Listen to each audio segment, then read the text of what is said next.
Good morning, ladies and gentlemen, and welcome to the inaugural session of the Rugby Room here at Mick Mullen's Irish Pub in Denver, Colorado. We're here to talk about rugby and the business of rugby. And to my left, I've got Luke Gross, who's a USA Hall of Famer, Pete Borlase, and next to him, Pete and Luke are the current coaching team for the Colorado Raptors, the Major League Rugby side located here. And down at the far end of the table is the Colonel, Otis McGregor, who's here as our resident culture keeper to make sure we stay on track. That's right. With all things American. All the funny talkers, we got to balance things out. Right? Yeah, absolutely. So the purpose of the Rugby Room is just to speak to our community about rugby and get some of our subject matter experts in here and share their knowledge and their experience and promote the game. So what I'd like to do, starting with you, Luke, just give us a little bit of your background and why rugby? What is it for you? Born in Decatur, Indiana. Yep. Grew up playing basketball and American football. Went to university or college at Marshall University in Huntington, West Virginia. Yep. And in grad school, picked up rugby. Rented out a big house on my own and subleased a bunch of rooms, and a bunch of rugby players rented them. One thing led to another. Made my way over to Europe after playing for the U.S. team. Yeah. Had a 13-year professional career over in Europe. 13 years. Yeah, Wow. Very lucky. What age were you when you went? I was 24 when I went. Yeah. 3 World Cups, very lucky. Didn't get to play in the last one because my old body had broken. But was Mate, there you look involved. like an athlete. Look at that body. What are you talking about? Hey, easy. I'm married. But very, very lucky career, and it's a path that kind of surprised me, right? Being a basketball player, born to rugby, it's kind of unique, right? And you pick up the game at 20, 22, 23, not knowing it. And I had some good coaches along the way that helped direct me. That is one of the reasons I had such a good career. So what year did you land in Europe? 96. It was a year after it went professional in England. So 95 was the World Cup that South Africa won. Yeah. And that hooked you in. You loved all that free Nelson Mandela stuff. I didn't even know the World Cup was going on. You landed in the wrong country, did you? Yeah, exactly. What about you, Pete? Tell us a bit about yourself. Yeah, born and raised in Christchurch, New Zealand. Yep. Started playing rugby, as most Kiwis do, 4 years old, 5 years old. Dad used to pack me up every Saturday morning, take me over to Prebbleton Rugby Club and take my boots up and get out there at 9 a.m. on the frosty pitch. Yep. Through that, just went through the rugby system, Canterbury Country, went to Christchurch Boys High. Yep. Tell the community a little bit about Canterbury, because they're quite a significant piece of global rugby. And so just promote Canterbury a little bit there. Yeah, so the Canterbury catchment is actually made up of South Canterbury, Mid Canterbury, Canterbury itself, and pretty much it ties in from the country to town rugby, and then it filters up through high schools and the like into the Canterbury Academy. Yeah. And so that was kind of my pathway through Prebbleton Rugby Club in the country, onto high school, playing for Christchurch Boys High, then into the town club scene, and then into Canterbury Rugby. Nice one. And Canterbury, and I know you're being deliberately humble, Pete, aren't you? They produce, roughly 1/3 of the All Blacks New Zealand squad every year, don't they? Yeah. You'd be looking at the Crusaders, and Canterbury would have a catchment of about 12, 14 All Blacks. So that's arguably the highest standard of rugby in the world right now. If you look at generational All Blacks. Yeah, I'm a wee bit biased. You know what I mean? I know that's all right. Six Nations, it's an open house. Six Nations is on this weekend, but I was up watching the Waratahs Crusaders last night. I'm not going to shy there. But no, they've got great systems in place, and everything funnels up, and even with regards to our coach and the like, I lean on them a lot. And some stuff I take, some stuff I don't take, because when you've got 12, a dozen All Blacks in the room. You know, standards go high, and sometimes you don't need to do certain things. To argue the toss on those points. Yeah. What about you, Otis? Your trajectory is slightly different. Yeah. I'm a late bloomer to rugby. Although I was recruited to play many times, throughout my my military career. Yeah. I always turned it down because the guys would always try to recruit me on Monday morning after they played on Sunday. Yeah. And they'd have a black eye and their nose would be scratched up, and I'd be like, no, man, no way I'm playing this game. And then that's not a marketing package. No, it didn't work for me. No matter how much they told me how much fun it was and everything of that nature. And then my youngest son, we went to the World Cup in France in 2005. Yeah. So USA versus Samoa, and my youngest son fell in love with the game, and I was the dad who picked my son up from training every day, and I started to leave work earlier and earlier, and standing there a little bit longer, and then Peter and I were just talking about our common friend John. John was the coach at the time, and he called me over and said, "Who are you? What do you do? Why are you here?" sort of thing. We started talking, and he loved the fact that I was Special Force, because I was Special Forces. Asked me to start doing the fitness training for the team, and that put me on a path to be the head coach for about 7 years. And somewhere in there, you think Luke started late. I played my first match at 51. So, and I made the huge mistake of trying to play rugby like I coached high school boys to play rugby, and thought my heart was going to explode. Next ruck. Yeah, that worked about three rucks, and it was take a knee and rest for 10 minutes. Yeah. So a little bit different path, and now I've stepped away from coaching, but still involved with the game in this sense, and with the Rugby Colorado board. Awesome. Well done. So, Pete, where did you go with your career from Canterbury as a player? So, I mean, Canterbury, and then I was in the Crusaders squad. And speaking of All Blacks, at the time it was 22 men to a squad, to a match day squad, and there was Owen and Ben Franks and Wyatt Crockett. Yeah. And I was the fourth prop, and that's a bit of a mixing it up with three All Blacks. So I kind of got to a bit of a T-junction. And decided to go to Europe rather than a rival club in New Zealand. Yeah. And so I decided to go north to Munster. Yeah. Munster. Why Munster? Well, actually, I've got Canterbury, red and black through my veins. It means a lot to me, that place.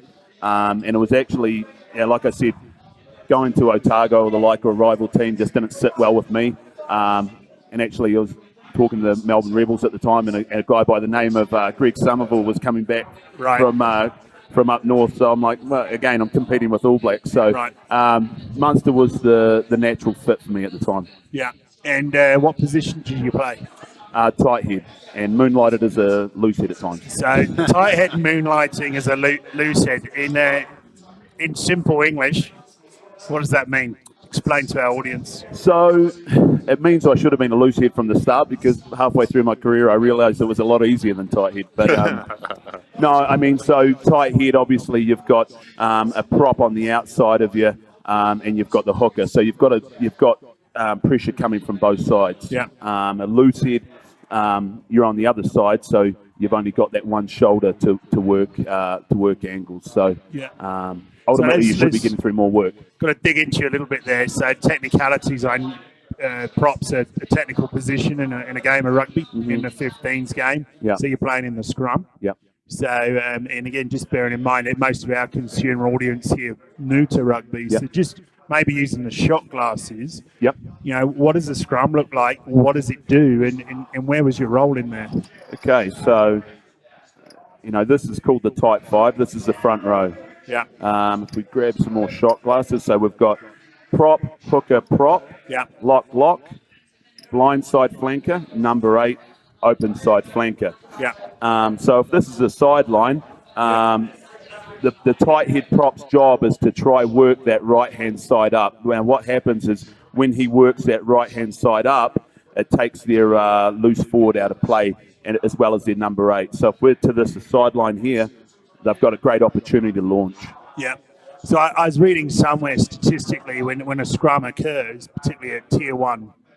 So you use the word rugby or footy. What's that? Are you a rugby or a footy? What do you call it? I can go in and out of it. Yeah, footy's fine. You look a bit of footy. Yeah. So when a scrum occurs, in a tier 1 level of footy, I was reading something like about 1,000 pounds of pressure going through the necks and shoulders of those athletes, and that's significant for 30 to 60 seconds. Yeah, I mean, that's probably why I'm sitting here and retired at 28 because me neck gave away. Yeah, well, no, I'm 34. I retired at 28. Retired at 28. Thank you, though. Yeah, you're welcome. Yeah, I mean, it's like in regards to our coaching, 90% of scrums don't move. Yeah. So there's a ton of pressure, from start to finish. Yeah. Set up is, from the whistle being blown, I think you're looking at about, 40 seconds? Yeah. 45 seconds start to finish? Yeah. And how is an athlete, because the game's dynamic, there's a lot of offense, defense occurring, so you've got to prepare for that part of the game, knowing full well that in any given game you might have 20, 30 scrums. So as an athlete, how do you prepare for that? Tell the backs to catch the ball. Give us a break every now and then. No, I mean, it's obviously... yeah, but a lot of averages, come on. Yeah, right. Yeah. It's just always dependent on the opposition that you're playing, weather, obviously, we speak of, Canterbury versus Munster. Obviously, the style of play in the Northern Hemisphere is a lot more of an arm wrestle type game. So, I mean, it's all part of your preparation and your week going in, unless there's, a rainstorm come through or the like, or, just bad handling, what you're sort of getting yourself in for scrum-wise. So is it all gym work? What's that, sorry? Is it all gym work, weight training? You got quite significant pair of shoulders on you. You got to have a pretty big coat hanger for that shirt. Mate, I'm carrying him, mate. No. I mean, one thing is you can have the best squat in the gym and the like, but it doesn't necessarily translate to a scrum.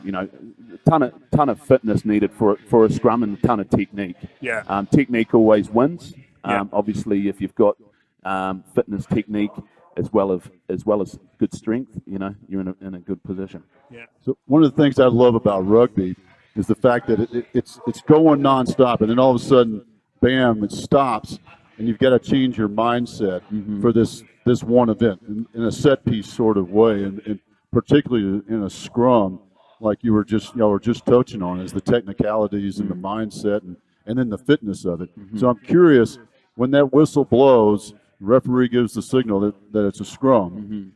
What did you do? Was there a mental switch? Was there a disruption? Did you use any sort of technique to get your mind into that set?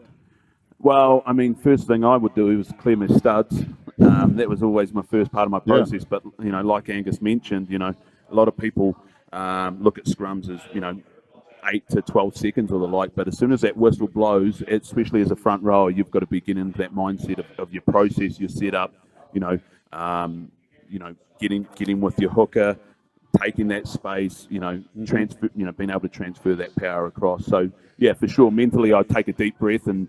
Depending on where you are in the field, where the pressure is going to be coming and the like, or if you're on the sideline, they're going to try pressure you across. Obviously, if you're 5 meters from your line, they're going to be coming hard at you. Yeah, and I think. Go ahead, Luke. As a second row behind him, want him to know that I'm there, right? So I'm his power, his engine. So I give him a slap on the butt as I get in there and bind in, so he knows I'm with him. Yeah, it's a teamwork thing. That's a huge part of it. And to go back to a tight head, this is why they make so much money. It's because it's physically the most difficult position on the field. If you have a good tight head, you have a good scrum. 90% of the time. And I think you made bank on that. Did you? Yeah. What's that? Because sometimes you can be the first to come in and then you can be the first out the door. Yeah, that's true. Yeah, it's pretty impressive. I've had the great honor to play against some very good, or behind some very good tight heads. Like guys like Jason Leonard, guys like that. they're just something's wrong. Something's always wrong upstairs they're all with a those bit- guys. yeah, They're always a bit crazy. And I like that. I All like that that pressure squeezing their head. Yeah. Yeah, and as Lukey said, coming forward to the prop and saying, "I've got you." That's Yeah. great because then he's got his fingerprints on the scrum if it goes back as well. Yeah, It's always. always full. Always. So a couple of questions for you then, actually, because I know the front row is a bit of a union. Talk about the dark arts, Yeah. right? But you're out there playing. So, in terms of dark arts in the front row, what would you like to share? Give us one thing you get up to in there Mate, I mean, without breaking the union. I'm sure it's not. He'd be excommunicated. I know. We just spoke about that. I don't want to be thrown out of the club.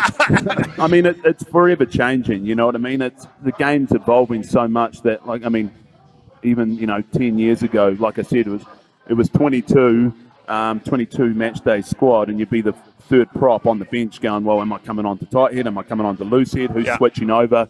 So a lot more tax in there to even the cadence call. You know what I mean? Where you could load up as a tight head, crouch, bind, engage. And it's forever changing. So you could crank guys down. Now it's crikey, I think I'd still be playing if I had this nice roll in. Props a snowflake. I don't know. There's two on the bench. And the We played back when it was hard. Yeah. It was much harder. I mean, for me, I always went by the ground as your friend. Yep. So if someone gets you on engagement, take it straight to ground. Yeah. Because otherwise you're going over your lock. And I think, if it goes down, the fans can't see you going over your lock. Right. Yeah. Which is a bit embarrassing on camera. That's it. Yeah, there's nowhere to hide up there. So last on, then we're going to pick on Luke for a bit. So in the modern game or in the history of rugby, which prop would you have loved to scrum against out of pure respect, and which prop would you have hated to scrum against out of pure fear? I mean, to be honest, like Tony Woodcock, Wyatt Crockett were handfuls to prop against. Both All Blacks, both All Blacks. both Canterbury products. Tony Woodcock was the Blues in North Harbour. But to be honest, mate, going to France and playing over there with some guys that you haven't even heard of, Romanian or the like, playing for La Rochelle. Yeah. I mean, you wouldn't even. I can't even remember his name, but I know he sent me through me locks a couple of times. So it's like, any dog on his day. Yeah. And probably, to be honest, at the higher level, it's the guys who have all the attributes. That's why they're in there. Yeah. Where you go to Europe and not sort of touching too much on the Europe game, you have some guys that's their role is just to disrupt scrum and be a nuisance and line out and maul. Yeah. They may miss 6 tackles, but by crikey, they'll make gotta- you work you on gotta- it. yeah. Would they be like the enforcer in rugby? Not rugby, I'm sorry, hockey. Hockey it's kind of drifted away from it in a little bit more modern hockey, but each team always had this enforcer. There was the guy that, if you messed with the star on that team, he was coming to see you, after the next whistle. A lot of the French teams would have one guy that didn't travel, because if he traveled, he would be beat up by the crowd or whatever. Because he was the guy that would be the enforcer, so to say. And now that the modern game has changed a bit from that. Were but you an enforcer, Luke? no, not at all. Too soft, I was a lover. You were a lover. So switching gears then, played 3 World Cups, USA Hall of Famer. Where do you want to go with that? Do you want to talk about being in the Hall of Fame or the World Cups? Let's go to the World Cups and stay away from the Hall of Fame. So which 3? 99, 03, and 07. And like I said, the 07, my body broke as we were getting ready for England. So 99 was UK, is it? Yes, it was 03. Wales mainly. Yeah, we It's part were. of the UK. Yeah, I know that. we were based in the Ireland for our bracket. Yeah, 99. Okay. And then 2003 was where? Australia. Australia. Yeah, that was good. That was a good one. And then 07 was France. Right. Then I did see you play. I Yeah, did see you play. And- That's that was the first time we met. yeah. Won't talk about that on camera. Yeah. So let's get Otis's opinion of you. Which World Cup?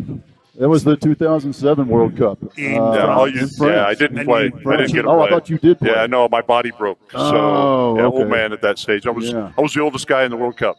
So, How old were you? 38, Not 37. quite 51. He's still No, playing. close though, close. Yeah. I'm still looking at 2023. You know, I'm still. So, talk about so which one of those World Cups would you like to speak to? The 03 one. '03. So, how did you prep for that in terms of mental, physical preparation? You were playing in Europe at the time. At the time, I was playing in Europe. Yeah. Where was I? Club-wise, I just left the Harlequins, and I think I was up in Newcastle, or just signed with Newcastle up in the north So of Harlequins England. is a London team, and Yes, Newcastle yeah. is northeast of England. Yeah. The U.S., we had a camp back here that lasted for a month. We were all based in Boulder, Colorado, training at the University of Colorado. Yeah. We had guys in and out because we had a bunch of guys that were working. Yeah. You know, so it was tough at times to get everybody together and stuff. But the prep overall was really good. I was very lucky because I was in a full-time environment where a lot of our guys weren't. Yeah. So What was it, Luke? Was it about 50-50 at that point, professional and the amateur? 03, it was more like a third of us Really? playing professionally. A lot of the guys were, working 9 to 5s and actually taking time off work to come and train with us and stuff like that. It's pretty tough on the domestic-based guys, you know, especially the guys with families or careers that they had to put on hold. Yeah. But overall, it was a good World Cup for us. Yeah. The prep was good, and it was the beginning of those longer prep camps for the U.S., and they've been building on them ever since. And I think this year they had a total of, 6 weeks together before the World Cup, Pete, if you remember? Yeah. Yeah, because they were in and out of... It started in June. I thought it started in June, the initial camp. They were in for a couple of weeks, and they went to the Springs, and then they went up to Canada. Yeah. I took them up in the mountains. Did 3 you? days. You look at the boys? Yeah. Yeah. For an old school military. Everyone came home. It's good. Yeah. So, what did you like about the 2003 World Cups? It's down in Oz. Yeah. Number What one are year your in most Oz. significant playing memories down there? Wow, some of them I blocked out. Can be off field. Yeah, it can't be all field. Playing memories only. We don't need to know any of the other stuff. We didn't perform as well as you always hope, right? Yeah. But you're going against full professional. No excuses, ever in excuses. You're going against full professional teams, and the gap's quite wide that stage. Yeah. But probably the best memory was playing against the French team. You know, and now they beat us. They ran away from us a little bit at the end, but the physicality of the match, and that was always my game, the physicality part of it. And I always look at team first, but I'm going to talk about personally. And I felt against the French team, had a pretty good match personally. Yeah. Team-wise, we didn't have a great one. Where did you excel? Myself? Yeah. In the physicality part of it. Definitely. What does that mean for our consumers here? Is that like going out there like a boxer and knocking people out? No, never. You have to stay within the rules of the game, and I never went out to hurt anybody, ever. Now, bruises, stitches, that's part of the game. That's all right. Absolutely. You know, You didn't go out to get caught. listen, knows what takes one to know it. Just to dominate a ruck when you hit it, be with my prop when I'm with him. You know, the second row's game has... From 2003 to where it is now is completely different. In 2003, you were more of a supporting role. I'm a ball winner at the ruck. I'm a ball winner at kickoffs. I'm a ball winner. Jumper? Line out jumper, all that. You know, you're that ball winner. You're not necessarily the guy with the ball in hand dancing around. But I felt. How tall are you? Now? I'm only 6'7" now. What were you back then? Shrinking up. About 6'9.5" or so. Yeah, wow, that's pretty high. Yeah, I was a big lump, but that's part of the game. Talk about that. You've got the game within the game, right? So we talk about front row contest. On the game within the game, when you look at your locks, you say like ruck in and counter ruck in and winning possession at the lineouts. So if you're stepping up to a lineout and you're seeing, right, I've got to jump against this guy and beat them. Again, who did you know? Because you've got a basketball background. Yeah. Did you walk up and go, I'm going to out-jump every guy, every sucker, and every line-out? Did you have that feeling you could do that? Or You had to. You had to have that feeling, right? Because you're there to win the ball. Right. Basketball really helped me because it's all about positioning, right? Yeah. So when you're in the modern game, they're lifting or active support.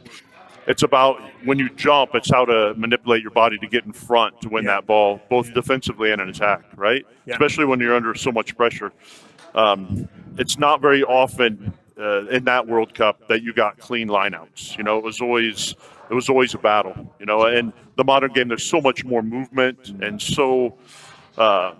And now I attribute it to like a dance nowadays. Back then it was more of a brawl. I'd have to say. You're making your decisions early on the way in, and you just want to get in and out and restart fast. Whereas back then, there might be a little bit of a fight in the air. Yeah, just a little bit. Yeah. So I always find it interesting, and as a semi-outsider to the game, because I keep hearing it thrown around whenever I'm in a rugby community, the modern game. When did it become the modern game? Was it because back when you were playing it was hard and that was the old game, and now all these young whippersnappers got it easy, or what? I go back and I watch the 80s. Have you ever seen online? You can find the 80s rugby games. Yeah. That was hard rugby. Oh my God, they're binding up before they even come into a ruck, and they smash it. It's the only compliment I needed today. You know, now the men today, and Pete can speak on this too, the guys today are a lot bigger and stronger and all that, and there's so much more force, and because it's a study, right? The scrum is, and we'll just use the scrum as an example, the angles and the positioning and all that are so much more technical, where back then it was like we're binding up and you're smashing in on the way into that scrum, you're hitting the head off of someone else's head, and you know, those guys back then were, I think, physically a lot more, or more mentally they were a lot stronger, you know. Not saying our guys today aren't mentally strong, but I think it's, you know, the evolution of the game is interesting, because I can remember going to Lancaster Park in the early 90s, or Where's Lancaster Park? That was what Jade Stadium in Christchurch, so home of Canterbury. And you'd go back behind the number one, and you'd hear the lads in there, and the odd cigarette smoke coming out and the like. And then it kind of went into, the late 90s, and then the turn, and even when I was playing and around 2007, moving forward, 2006 moving forward, we thought we had everything ironed out with regards to nutrition and the like, but now these days you go back and you look at fellas, and there's guys drinking water after a game. Everyone's so dialed in, and everyone's just looking for that edge. And it's nutrition and everything top to bottom all the way down. It's really interesting. So we've actually got a question from the UK. You have to fill that? Oh, no. So from James Allen in Marlow in the UK, his question is, can you replicate English or UK rugby club culture here in the US? By that, I'm sure he means New Zealand as well. Because you're all hobbies at heart. I think you can it's always going to take its own flavor, because you're here in the US. But I know in the UK, sports are more club-oriented. Not all your schools have them, but it's more of a focus on club. Over here, schools have the sports. And so it's a little bit of a different approach. I think.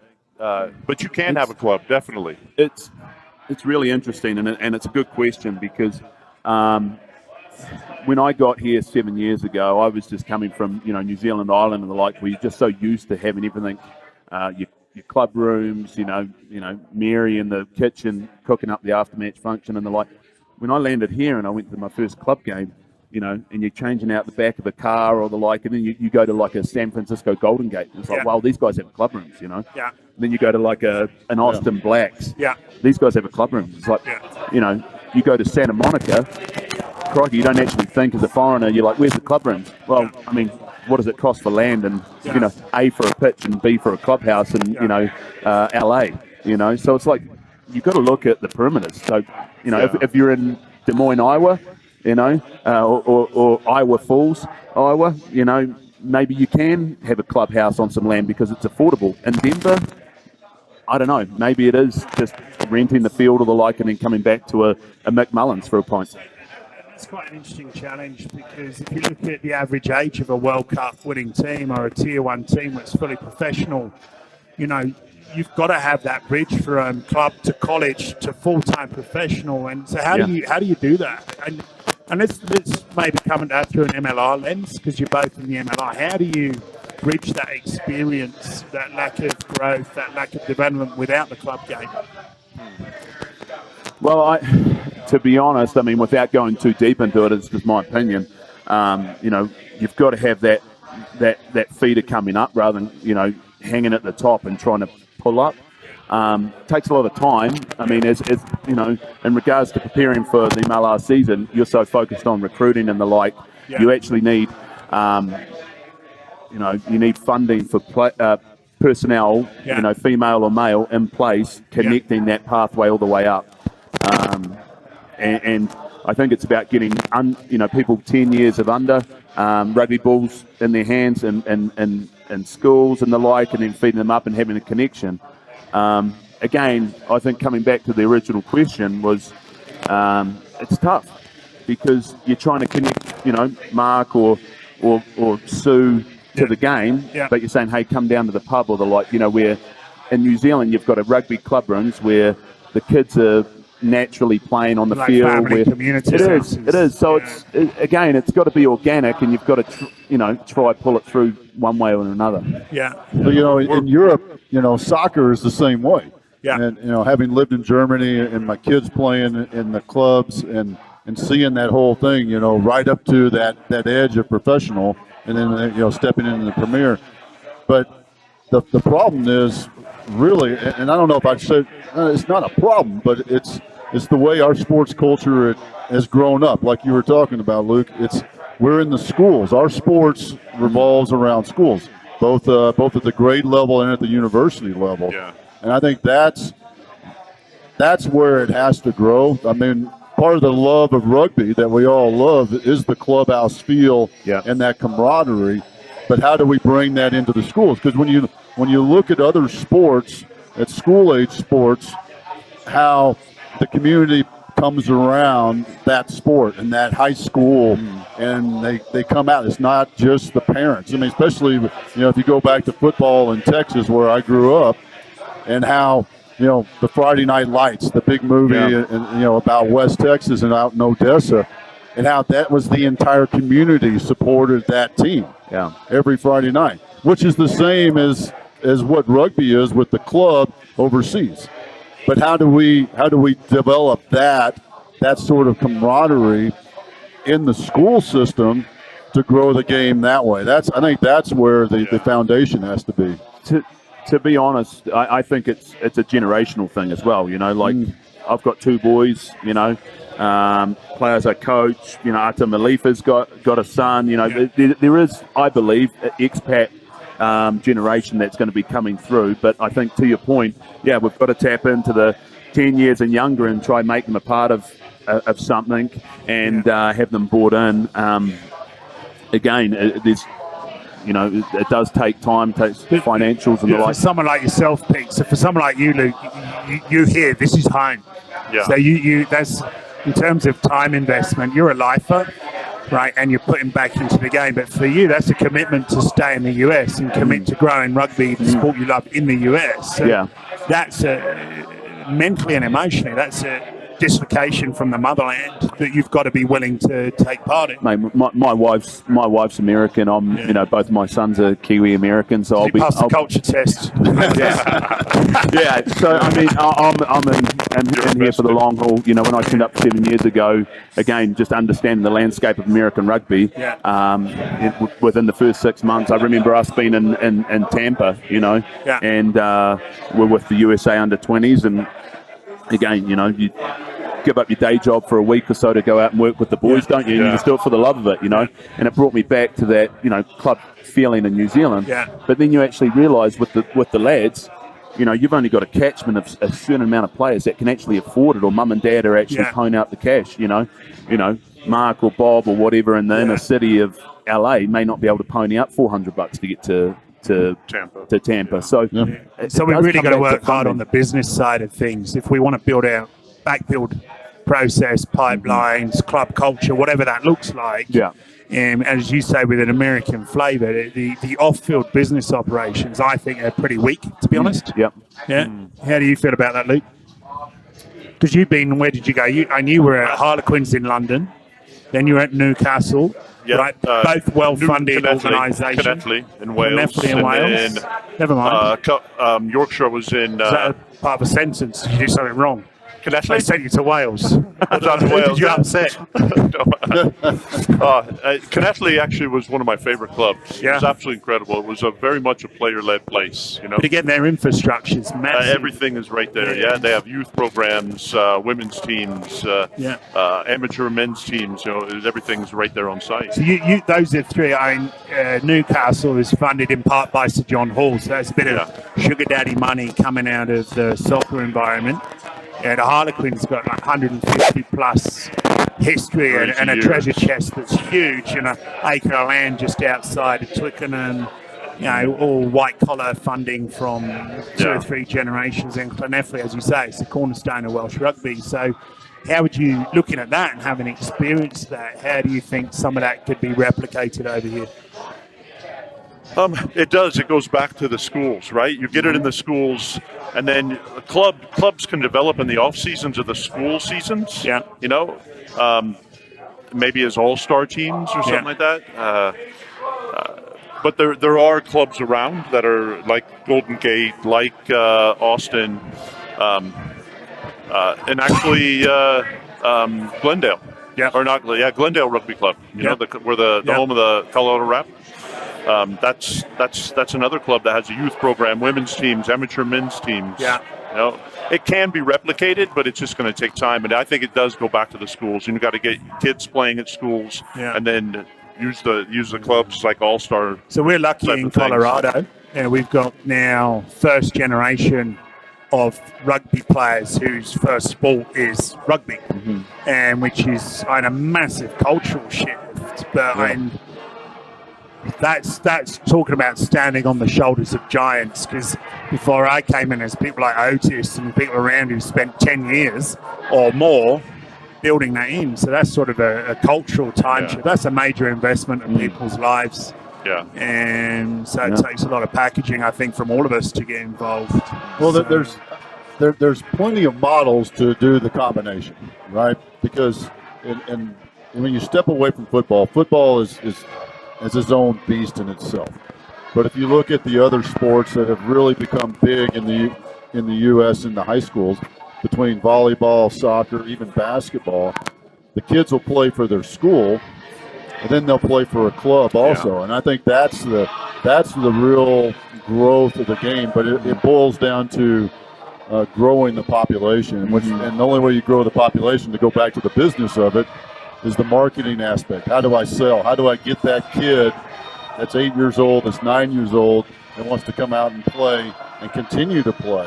And that's the catch, is how do I get it from, because almost all the players that played for me when I was coaching high school, about 50% of my team each year were seniors. They finished playing football for their entire life, and they wanted to try it. They knew they weren't going to play football in college, and they'd heard about rugby, and they came out and give it a run. So half my team every year was a first season play, and that always made it difficult. That's a normal story. That's a lot of America. That's the way you got introduced to the game, right? Yeah. But like Angus said, I think the great thing, the thing that we as a rugby nation should celebrate is the fact that you look at how we've grown the game at the young level, the little kid, the rookie level, and now we're getting more and more of these players that are starting at the young age and going through. I mean, I think of Ben Pinkelman and Cody Melfi. Angus and I were talking about them. They're playing on the USA Sevens team in Sydney right now together. Two boys that grew up here in Denver, and both of them started playing. I think Ben as a freshman in high school. I think Cody about the same time. So that's a huge victory in my book. So I'm going to pivot around slightly. We've just got a few more minutes left before you guys have to head out to your family duties, which is a nice segue. So you both, and your lifers, you man and boy in front of the mast kind of things, playing rugby, growing up with rugby. You've both moved your lives around the world for rugby. And now you've transitioned from players to coaches, reinvesting back in their game. And I know you've both done it on an amateur level, and now you're doing it on a professional level. So a couple of questions here, and tag team how you like, answer how you like. Number one, how do you manage your family with all that? That's a lot of mileage. And number two, now you've reinvested back in as professional coaches. Where would you like to see Major League Rugby or the Colorado Raptors in the next 3 to 5 years? So family or profession? Where do you want to go? I'll start with the family one. Yeah, for sure. Yeah, family-wise, marry a rugby girl. She understands. That's Where the is she? easiest. She's in the room here. She's right behind you with my daughter, actually. With a knife, about to plunge it into. Oh, here we go. Come Yeah, on. here we go. Look at that. He is a family baby. man. This isn't Hi, staged, baby. by the way. This is real. Can you Is wait? your own children? Yeah, this is actually my own daughter. Can't you tell by the ears? It's the hair, mate. It's the hair. You okay, sweetie? So you this must present challenges. Yeah, So it you're a does. sane family man today. It's a balance, right? And it's not always perfect. Yeah, because we do travel every weekend, starting next weekend for 5 weekends in a row. We're gone or at home, and we're very busy. You know, you're putting in film work at night. You're so you have to pick, right? It's like, I'll do my work at this time, but right here, this 2 hours after dinner to bedtime is kids' time, right? And this is a real job. Yeah, this is a You've real got a job. balanced job with family life like everyone else in But every other it's not a 9 to 5, right? It's for Pete, it's 6:30 to 6:30. I mean, what's your standard day look like? I'll be in the office for 6 Yeah. and out the gate for maybe 5, anywhere between 5 and 6:30. Yeah. In the off season or in the preseason, start of preseason would be maybe 7 o'clock at night. Yeah. So big days, and I mean I've got a son who's coming up 2 years, and my second son's 7 months. So it's pretty tough. You can go a few days in a row with waking up and they're still asleep and getting home and they're in bed. So. You know, I mean, Lukey's been round the block as well, and I've been round the block, and you just understand that to win and to get something special at the end of it that only the group knows about. Got to put the hours in. You got to graft, man. Doesn't matter if you're a builder, a plumber, a lawyer. Yeah. To get the results, you got to put the hours in. And that's quite a nice parallel, because I think there's still a little bit of mythology out there that professional sports is a cushy life. You know, I want to go and play a bit of footy because it's better than being a plumber. To be honest, I remember running around on the training pitch as a player, aching bones, sore back, about to go hit the scrum machine or live scrum. Yeah. Turn around and be like, crikey, I want to be a coach. Wish I was a plumber. No, I wanted to be the coach because I thought it was easy as hell. And now that I'm coaching, I'm like, crikey, this thing doesn't stop. You were a damn player again, right? Yeah, that's. I wish I was back on the tools. Human resource management under pressure, really. Yeah, you've got to get that balance. Like Lukey said, you know, you've got to make time for the family. You've got to make sure the minutes count with the boys and the wife and the like to keep her sane. And Lukey's wife has obviously got a background in rugby. My wife doesn't, so holding her hand through it a little bit, and you know, You're a good man. that's it. I'm not one of those. Yeah, No, she's a good lady. hey, if I've got a pint in front of her, she's happy. You know. Do you purposefully do it, or do you do it by chance? And what I mean is, if you're working in preparation during mid-season, and you have all this time that you're spending with the team, do you set aside? Is there a time like? And I can't remember the coach I was listening to the other day, but he was talking about his weekly schedule during the season, and how he shuts down on Friday afternoons. I think it was an NFL coach. He shuts down Friday afternoons, and that's when he goes home. But Friday afternoon for him is like 3:30, 4 o'clock, not noon. No. So I'm just kind of curious. Well, I mean, at the same time, there's always curveballs and things coming up. All of a sudden, someone gets an injury or someone tears a pec. Yeah. You know, you've got to go to the well. You know, you've got to look into things. I mean, I said to my wife the other day, you know, she was sort of talking about the hours and the hours that we put in, and I turned around and said, you know, there's NFL coaches that sleep in their office, and she goes, well, you know, I'd like to see their salaries versus yours, but you know, I mean, ultimately you're just trying to grind. You're the highest paid prop in the world. Yeah, mate. Make bank already on the plane. We need a salary. There you go. I'm about to ask Lukey for a loan, mate. He's been here longer than I was. Okay, so close out. Actually, no, MLR and the Raptors. Where would you like to see that in the next 3 to 5 years? What's your regulatory, finance, everything, no barriers? In your mind's eye, what would that look like? Dream vision. 3 years? You can do five. 3 to 5 5. years. Your own timeline. I would say 4.5 if you want For 5 years. He's been around so long. 3 years is like tomorrow morning. Yeah, listen to you. It would be. It'd be good to see us on the same path that we're going, but continually improving, right? Because 5 years really for a professional league. If you look through Europe, 5 years is not that big of or long of a time frame, right? Yeah. But as long as we're continually improving, not only as a club but as a league, Yeah.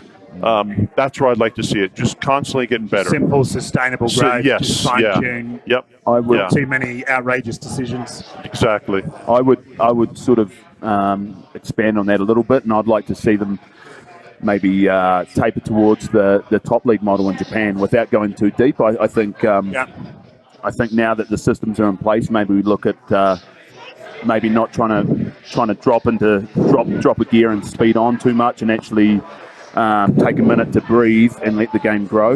Yeah. I think there's a lot of teams going off in different directions. I think if we take a long breath, Just a little bit of stability is. Yeah. It's grown rapidly in size. Isn't Yeah, It? It's just I gone mean- from bam, bam, bam like that into yeah, I mean, there's, 8 to 16 teams now. Yeah, which I really worry because No. we've drained all our 12. domestic players, right? Yeah. That we don't have the and this is nothing against anybody. Yeah, we're improving, but I'm not me as a rugby player when I picked it up at 24 is not the answer, or him. Yeah. It's not. We've kind of drained all our pools, Yeah. and now we're relying a bit on overseas. Yeah, and they've upped the numbers, which is okay. Yeah. But we've also started. I mean, we're going to damage what one of the goals of the MLR was to help develop domestic players. Yeah, we've got right. to keep an eye on that. For Yeah, sure. that's something that And I cut off your thought. I'm sorry. Finish it. Yeah, sorry, Pete. I kinda cut you. No, you're good. Sorry, I was thinking of other teams that are joining the MLR and trying to. Well, you're Thinking- getting, I'm- into my I'm thinking realm. about next Saturday against Houston and certain I know. things, but no, just to expand on that, and I think I've said to you in the past, Angus, I don't want this league to become Curry Cup off season, Yeah. or Mitre 10 off season. Yeah. At the end of the day, yes, there's a place for players to come in and add. They've got to add to the environment. Yeah. But ultimately, it's Owners it- pay attention. Heard it here. It's 2023. It's the World Cup in 2023. Yeah. And in regards to our players and all our recruits, there was one player, and speaking to that brought up the 2023 World Cup, and that was actually, before looking at more of his footage, that's what signed him up to our club. And we need homegrown players in a top tier comp if we want to compete and be effective in the 23 World Cup. Yeah. Yeah. All right, guys, I'm going to bring it to a close. Quick fire, all three of you. Right, about 30, 40-second quick fire questions. Right, just see where you're at. So, first question, favourite Northern Hemisphere club side and why? Connectly, Why? because I played there and it was a great time. Because of your home legacy. Yeah. Munster. Why? The people, the fans, the province in itself. Yeah. Glasgow Warriors. Why? Heritage. My heritage is part of it. This guy does that. Tom, you need to step out, mate. Done. We're still We're on in this- going in this live. yacht. Favourite Southern Hemisphere club side and why? Go ahead. He's at the edge of his knowledge. Where? Crusaders. Right, and because he's home, Oh, they beat the Waratahs last night, so back the which winners. is always a good thing. Yeah, that's it. Yeah, Otis? yeah, you have to go home. I say the Crusaders too, just because of where I learned my rugby. Next point's on me. Yeah. Southern Hemisphere is the other Free side pints? of the planet, mate. You're getting 3 pints, Crusaders. Crusaders all round. I think Guinness is here. Guinness is here. Favourite position on the field and why? I like number 6. Why? Because you're not stuck in the scrum. You can get out and run a little bit, Yeah. and it puts you in a good position to receive the ball and Yeah. attack, and you can just be a big brute against backs. Kind of Cool. like that. Like yeah. to bully the little ones. Yeah, all always. right. It's Pete? good. Yeah, mine would be number 8. Yeah. Just because I was always stuck up front, and sometimes I'd come around the corner and the 9s wouldn't even give me the ball because I had a low number on me. So, yeah, I think in yesteryear I could have been an 8. Props are sensitive, aren't you? We are deep down, somewhere deep down. and I'm an 8 man too, because I just love that pivot position that you have as an 8 man, where you're still in the power pack. Yeah. But you have responsibilities with the back. You're that transition player, and you get to play in both areas. That's why I really love the 8 man. Okay. And favourite international player? John Eel. John Eales. Yeah, he's back from the old day, right? From Australia. Yeah, he's a second row who could do it all. Yeah. Really admire him as a player. He had skills and brute. Yep, both. Cool. Pete? Be Todd Blackadder. Todd Blackadder? Yeah. White? Again, a Canterbury man, come through, coached Tasman Marcos, and then worked his way into the Crusader setup. And just a lot of respect for the guy. Otis?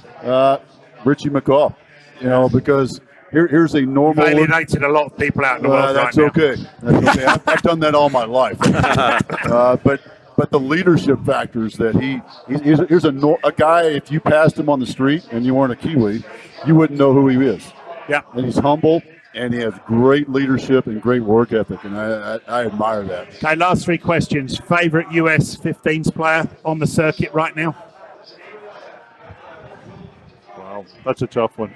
Could be in the national team or MLR upcomer. Dylan Fawcett. Dylan Fawcett plays for Rooney in New York. Yep. Otis? I like Cam Dolan. I mean, I got to know Cam a lot when I did the camp with him. I really enjoyed his attitude. He's got that, and he's an 8 man, so I mean, he's got that going for him too. Come on, Luke, commit. I'll go with Cam Dolan also. I was his coach on his way up. Just a tremendous young man, both on and off the field. Okay, this is a tough one. Favourite 7s player on the US circuit right now, male or female? The Colorado kid we were just talking about. Oh, you got to name him on the run. You can't find a friend again. Ben Pinkelman. Yeah, because he's homegrown. He's a great kid. And I also had coached him at the U20 level. There's a theme coming here. Yeah. Luke's had his hand in all the top circuit players. Just a really good kid. And his work rate is tremendous. Yeah. Absolutely tremendous. Pete, you're allowed to hate 7s. It's okay. Yeah, not a fan. Right, not a fan. okay, Is that even going on at the moment? 7s or flat? Yeah. Otis? It's Binky. Yeah, I mean, Ben, when I watch Ben play, and I've had Ben on my podcast too, and get into a little bit of his leadership style and philosophy. I think he's got a lot of great potential. Matter of fact, he's captaining this weekend. Is he? Oh, good for him. I will chime in and echo that. Ben Pinkelman being a Denver Barbarians player. Good character, isn't he? Oh, mate, the guy's so relaxed and casual going about his work, and then he's got the heart of a lion. And 15s or 7s, he could play them both. Last question. The Raptors notwithstanding, obviously. Who's going to... Okay, I was going to say who's going to win, but it's not fair. Who's going to be in the final of this year's MLR? No comment here. So you're allowed to name 3 teams. The Raptors, yes. Okay. Yeah, yep. As So a obviously the default, Raptors. Which other 2 teams top contenders? This is a layered question, isn't it? Yeah. Wow. Can we come back on this in a couple of weeks when we All see right, some answers? I'll let you get out a jail card. Who's going to win the 6 Nations? Wales. Well, man, I used to like you. We had a bromance once. Ireland. As much as I hate to say it, England. Wow. What's wrong with the Poms? What's wrong with the Poms? Come on. All right, and then who's going to win the next World Cup? Get your bets in now. Ooh. I don't want to say. Come no on, comment. there's long on No this comment. right now. No comment. Oh, come I'm on. leaving that one. Mate, you're not putting money on it. No, I know. I think England or New Zealand. Yeah. I think England will keep building. Yeah. Otis has to say the Eagles. Yeah, I mean, Genetically, he can't say anything else. I know. But God, like I said with England, the numbers. I can't say the Eagles. A dark horse. I'll throw out a dark horse. I'm going to say France. France. Got a lot of young players going in the Six Nation this year. Yeah. I'm thinking there's some potential there with France. With dark horse. So, thank you for supporting the Rugby Room. Angus. Cheers, bud. First outing, and good luck to the Colorado Raptors in the Major League Rugby 2020 season. Big shout out to the Irish pub. Mick Mullins here. Come down. The Guinness is good, even though they're not drinking it. Apparently, they're on a diet. And obviously, Ted, the tech guy, he's done a cracking job putting this together. But February the 8th is our next showing back here. And Otis is going to come down and lead the charge with a couple of military mates. And we're going to talk about rugby in the military. So, cheers, guys. Cool. Good luck. Thanks, guys. Thank you. Thank you very much.